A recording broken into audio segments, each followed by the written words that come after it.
Bonjour et bienvenue sur la chaîne YouTube de l'Église évangélique italienne de Marcinelle. Notre culte va pas tarder à commencer. En attendant, permettez-moi de vous inviter sur notre page Facebook EEIM juste ici ou à découvrir notre vitrine Instagram EEIM juste là. Nous serons également heureux de vous accueillir lors de nos cultes en présentiel le dimanche à 10h et lors de nos réunions de prière le jeudi à 19h30. En plus de tout cela, nous organisons des réunions de jeunes les dimanches soirs à 18h, ainsi que des groupes de maison en semaine dont vous obtiendrez toutes les informations via cette adresse mail ou directement via les réseaux sociaux.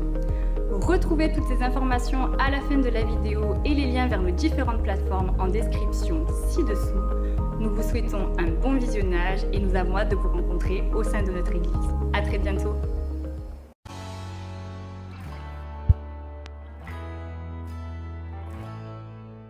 Voilà, chers amis, la parole de ce matin. Le titre que le Seigneur m'a mis à cœur, c'est « La divinité de Jésus, une vérité incontournable ». Nous avons conclu cette série de messages sur le thème de l'année, « Conquérir notre Canaan, la terre promise ». Et nous avons clôturé cette série-là en affirmant, chers amis, que la plus grande conquête que nous puissions vivre, ce n'est pas une conquête physique, mais c'est une conquête spirituelle.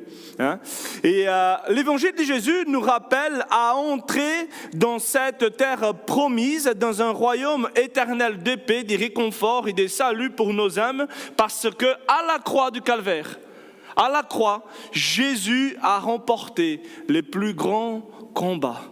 Les combats contre les péchés et la mort. Jésus nous a réconciliés avec Dieu et nous pouvons, à travers Jésus, rentrer dans cette terre promise spirituelle qui est la vie éternelle. Dis à ton voisin, la vie éternelle est pour toi.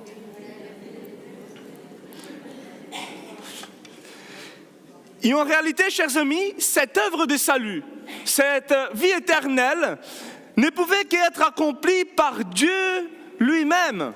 Et cela nous amène à mon message d'aujourd'hui, la divinité de Jésus, une vérité incontournable. Et donc je vous invite à ouvrir vos Bibles dans l'évangile de Jean, chapitre 1. Donc les messages d'aujourd'hui sera plutôt un message d'enseignement. D'accord? Donc Jean, chapitre 1, du verset 1 à 5, et ensuite nous allons passer au verset 14. L'évangile de Jean,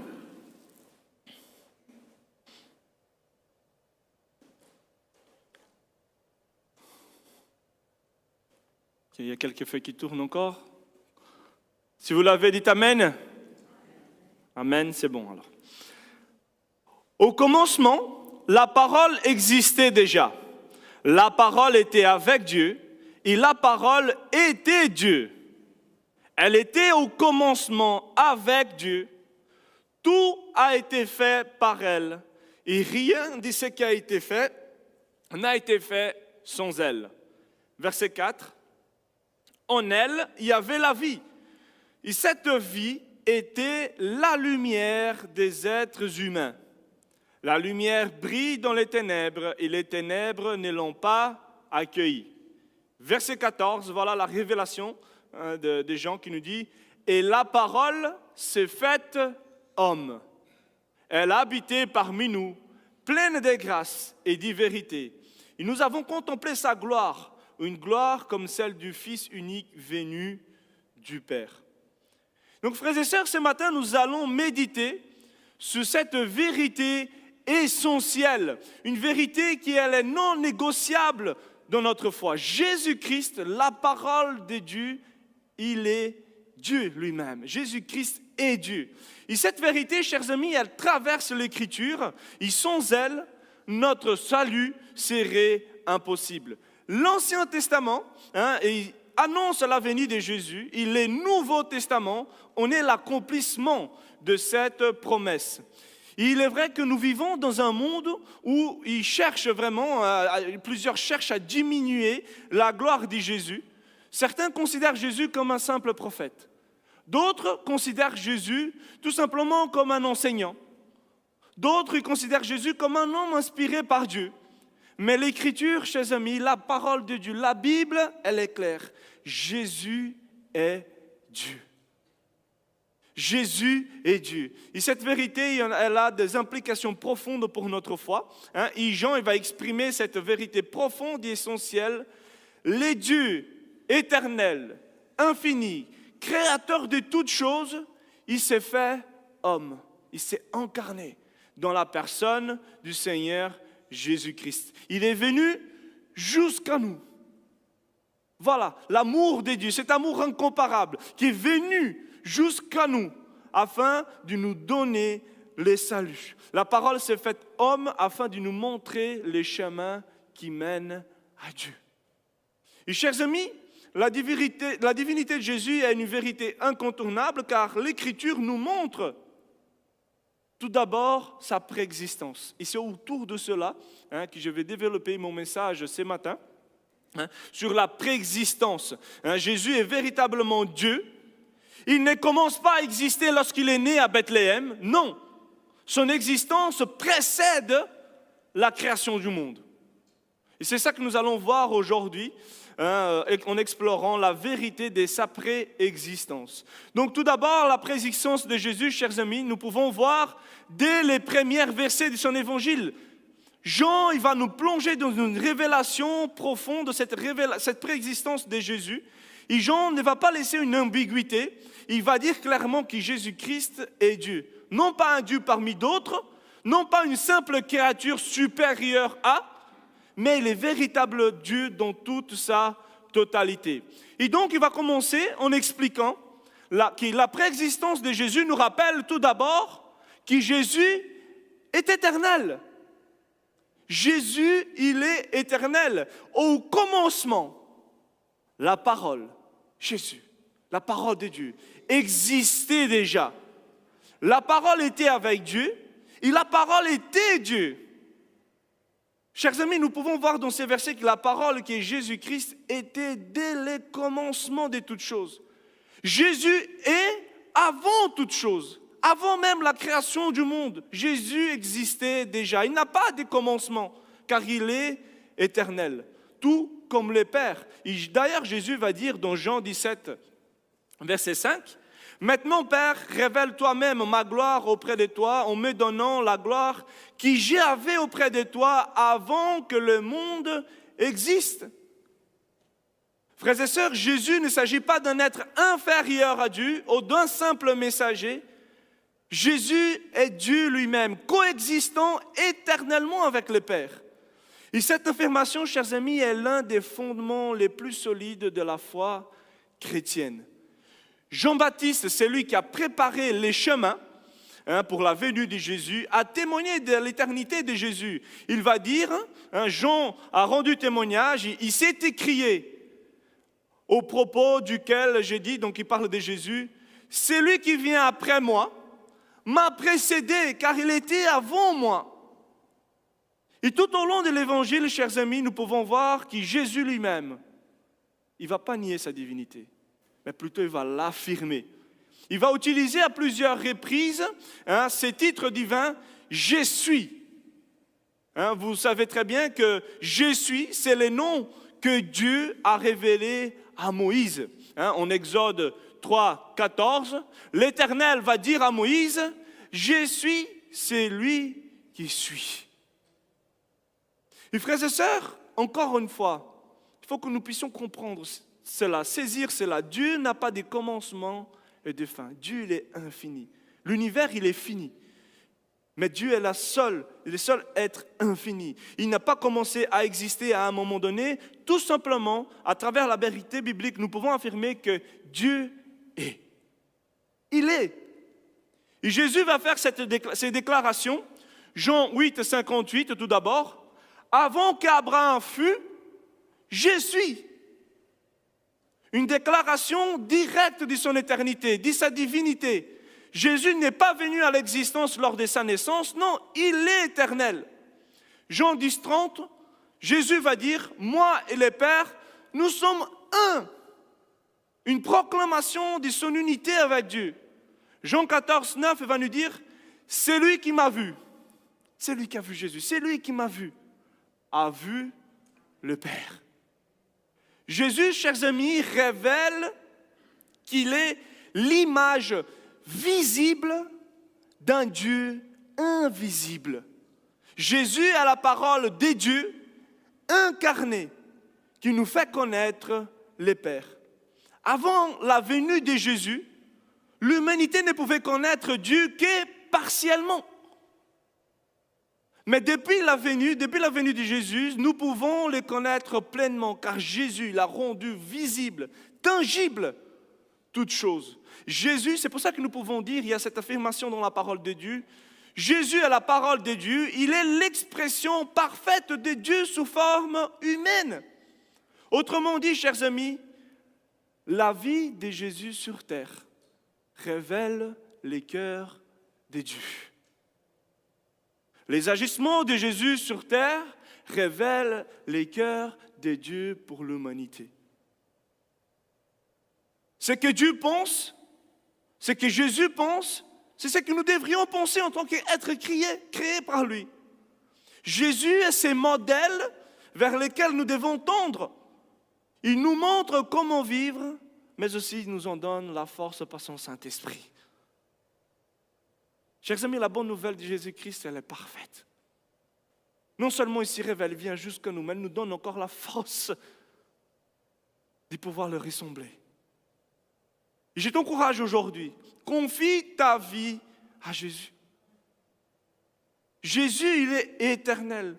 Il connaît toutes choses. Il voit ce que tu traverses aujourd'hui. Il connaît ton avenir. Rien ne lui échappe. Et son amour pour toi, il est sans limite. Et je t'invite aujourd'hui à placer ta confiance en lui. Car il est le chemin, la vérité, la vie. Peu importe les épreuves que tu traverses, sache, Hébreux 13:8 va nous dire, Jésus-Christ, il est le même.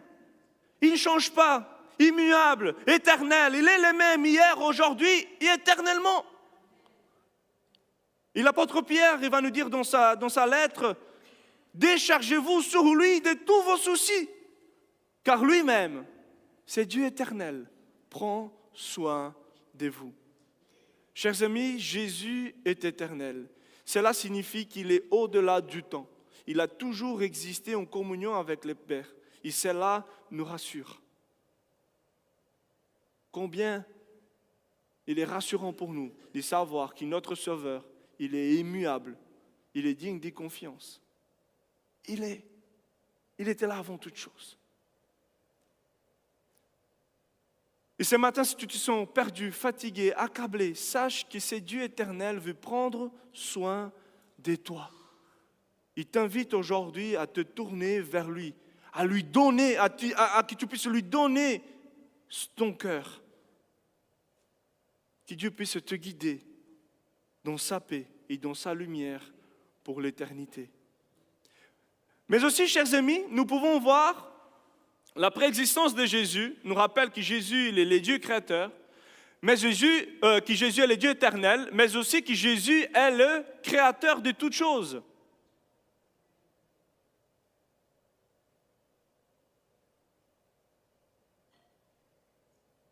Dans sa suite logique, l'apôtre Jean, il va dire que Dieu est éternel, mais qu'aussi il est créateur.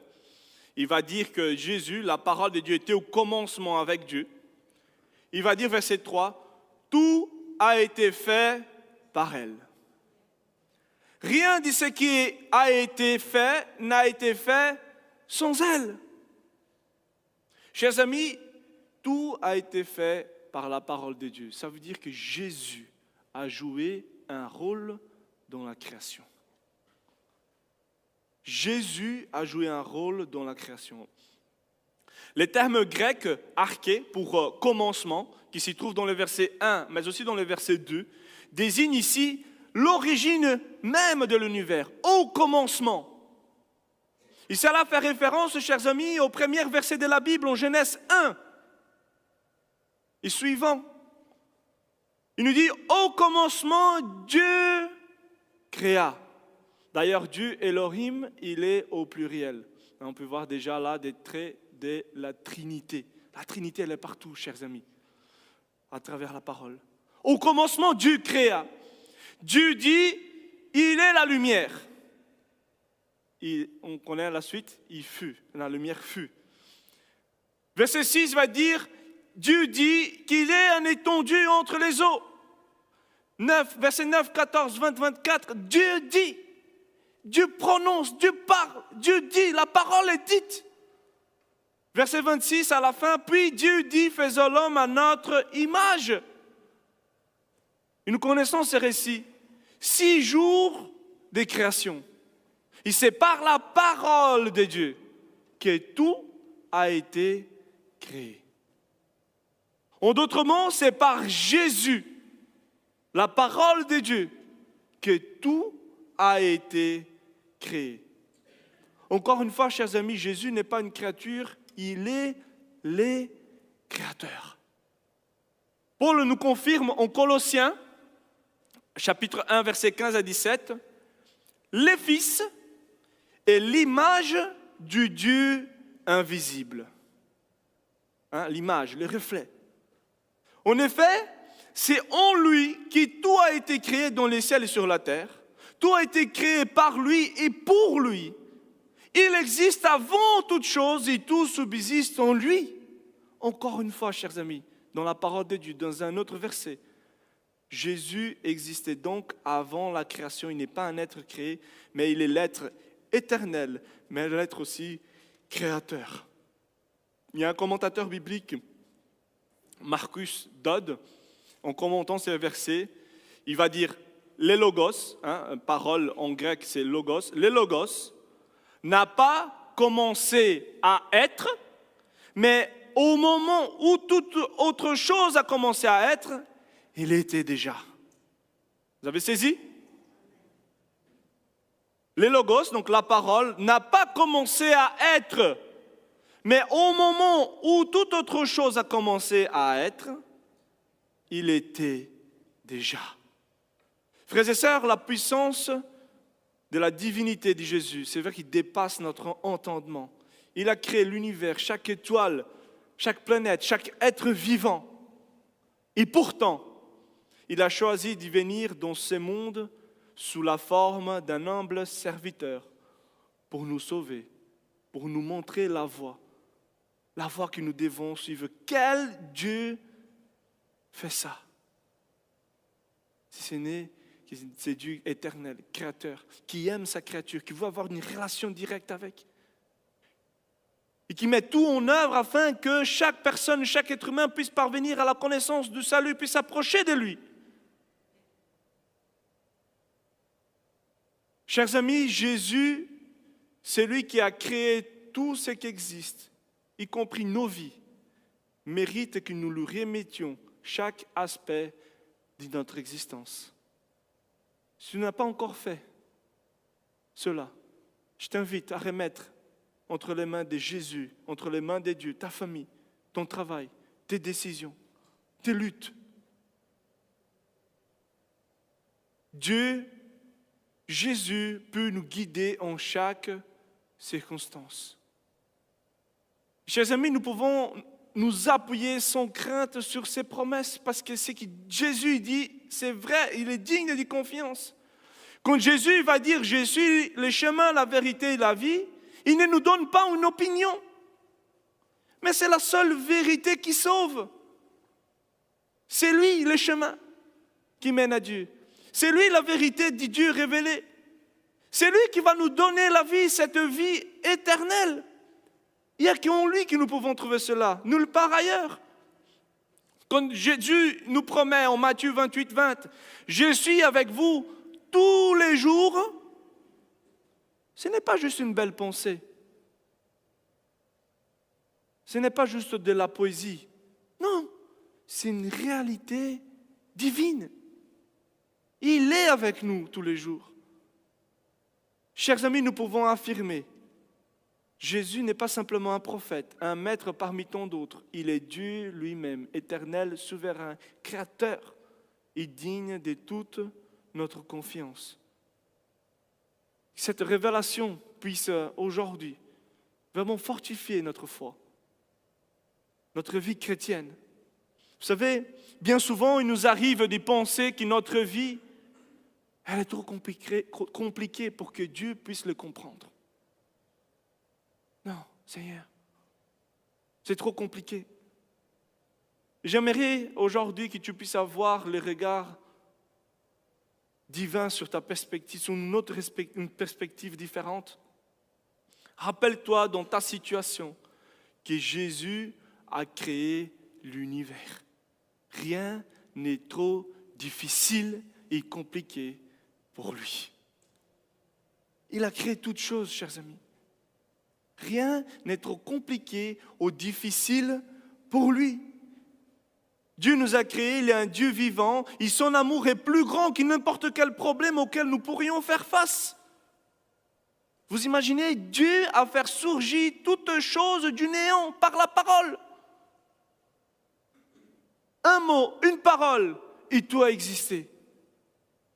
En tant qu'être créé, chers amis, par Dieu, nous devons remettre nos vies à lui.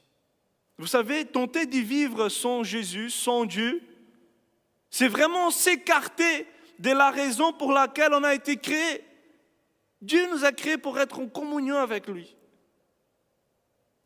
Il y a cette phrase célèbre qui nous dit que chaque être humain il a un vide de la taille de Dieu. Enfin, je ne sais pas si ça ne se dit pas comme ça, mais c'est plus ou moins cela. Chaque être humain il a un vide que seul Dieu peut combler. Donc mon frère, ma sœur, je t'invite ce matin. Si tu te sens vide, que dans ton être intérieur tu te dis c'est les néants, c'est les chaos, Jésus-Christ, le créateur de toutes choses, le créateur de cette merveilleuse nature, de tout ce qu'elle contient, peut accomplir une œuvre merveilleuse dans ta vie. Je t'invite, laisse-le agir en toi afin qu'il fasse une œuvre nouvelle dans ta vie. Donc Jésus est l'Éternel, Jésus est le Créateur. Et mon troisième, dernier point, en suivant les versets, la préexistence de Jésus nous rappelle que Jésus, chers amis, il est la source de vie et de lumière.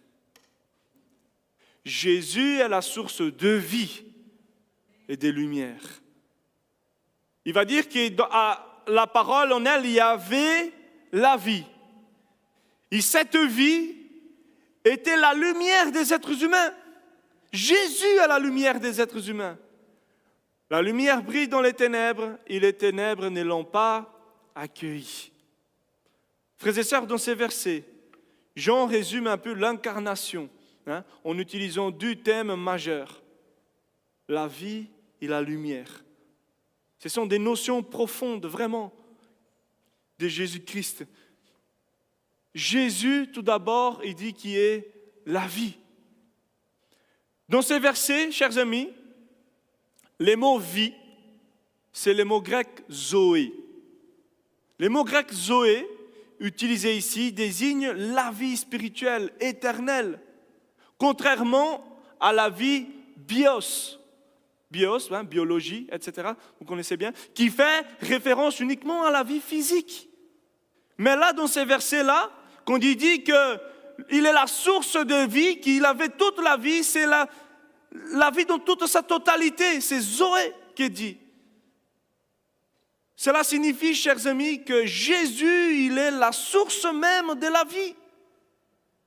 Il possède la vie en lui-même, sans dépendre de quoi que ce soit d'autre pour être.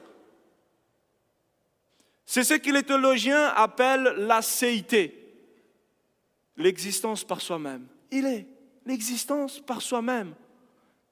Et cela a une qualité propre à Dieu seul. Et Jésus possède cette qualité. Dans Jean 5, 26, en effet, tout comme le Père a la vie en lui-même, ainsi il a donné au Fils d'avoir la vie en lui-même. Chers amis, contrairement à nous, les êtres humains, il y a toute la création qui reçoivent la vie de Dieu. Jésus, il est la vie. Il est la source de toute existence. C'est pourquoi l'Écriture nous rappelle, Actes 17, 28. Car en lui, en Jésus, nous avons la vie, les mouvements et l'être. Si nous avons le souffle de vie aujourd'hui, si nous pouvons marcher, si nous pouvons exister, c'est à travers Jésus. Donc Jésus ne se contente pas de donner la vie, mais il est la vie elle-même. C'est Jésus seul, chers amis, qui nous donne aussi cette vie éternelle. Et donc, reconnaître Jésus comme cette source de toute vie nous conduit naturellement à une autre vérité qui est liée, la vie, la lumière. Jésus est la lumière du monde. Il y en a ces versets qui nous dit, Jean 8, « Je suis la lumière du monde, celui qui me suit ne marchera pas dans les ténèbres, mais il aura la lumière de la vie. » La lumière de la vie. Encore une fois, Jésus va dire quoi ? Je suis. Rappelez-vous toujours une affirmation de Dieu lui-même, en faisant référence à sa divinité. Jésus est, je suis la lumière du monde. Celui qui le suit aura la lumière des vies. Cela signifie, chers amis, que Jésus, sa venue sur terre, sa vie, son œuvre à la croix, est venu pour éclairer notre chemin, nous guider vers la vérité. Et dans la Bible, la lumière symbolise cette vérité, la présence de Dieu. En tant que lumière de Dieu, en tant que lumière du monde, Jésus révèle qui est Dieu. Il nous montre les chemins à suivre. Malheureusement, Jean va nous dire, il nous rappelle que les ténèbres ne l'ont pas accueilli. Autrement dit, chers amis, beaucoup ont rejeté Jésus au long de l'histoire, préférant rester dans les ténèbres du péché. Pourtant, malgré qu'ils ont essayé d'étouffer l'évangile de Jésus-Christ à travers, depuis le départ, ils n'ont pas réussi. Cette lumière continue à briller. L'Église subsiste encore parce que c'est Jésus qui est à la tête. C'est lui qui guide son Église. Et cette lumière, chers amis, elle est toujours offerte à ceux qui veulent bien l'accueillir. Psaume 36 va nous dire « Car auprès de toi est la source de la vie.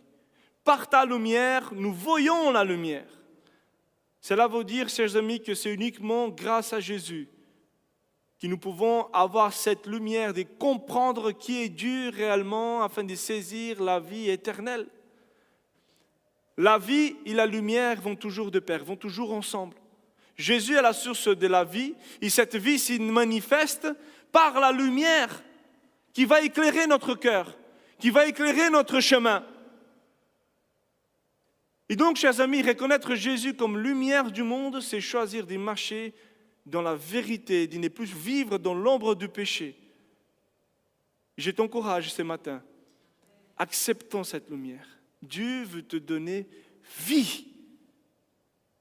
Non pas seulement vie dans ta situation actuelle, mais une vie éternelle qui transcende la mort, au-delà de la tombe. Il pense déjà plus loin, il veut avoir une communion avec toi. Je t'invite, laisse Jésus transformer ta vie et te guider vers l'éternité avec lui. Et j'arrive à ma conclusion. Je vais inviter l'équipe de louanges à s'installer. Chers amis, nous avons vu aujourd'hui que la divinité de Jésus, elle est une vérité incontournable. Il a préexisté, il est éternel, il est créateur, il est source de vie, de lumière. Il est la lumière du monde. Mais face à cette révélation, nous, en tant qu'êtres humains, nous devons faire un choix. Nous devons nous poser cette question. Que vais-je faire de cette vérité ? Ce matin, qu'est-ce que tu vas faire de cette vérité divine ? Vais-je ignorer ou vais-je répondre par la foi en Christ ? Jean 12, 46, « Moi qui suis la lumière, je suis venu dans le monde afin que quiconque croit en moi ne demeure pas dans les ténèbres. » C'est Jésus qui nous parle. Jean 1, 12 nous dit, « Mais à tous ceux qui l'ont accepté, cette lumière, la parole de Dieu, Jésus-Christ, à ceux qui croient en son nom, elle a donné les droits de devenir enfants de Dieu? Veux-tu réellement être un enfant de Dieu?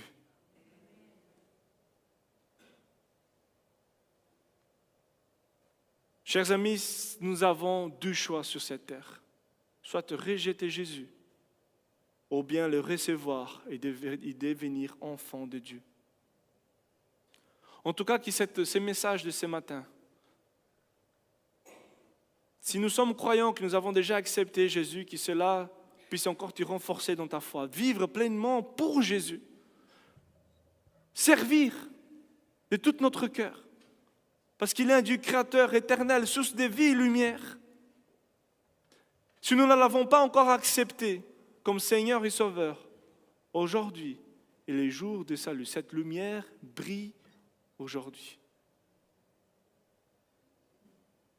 Jésus t'invite ce matin, à travers ces messages, à marcher dans sa lumière, à recevoir la vie éternelle qu'il t'offre ce matin.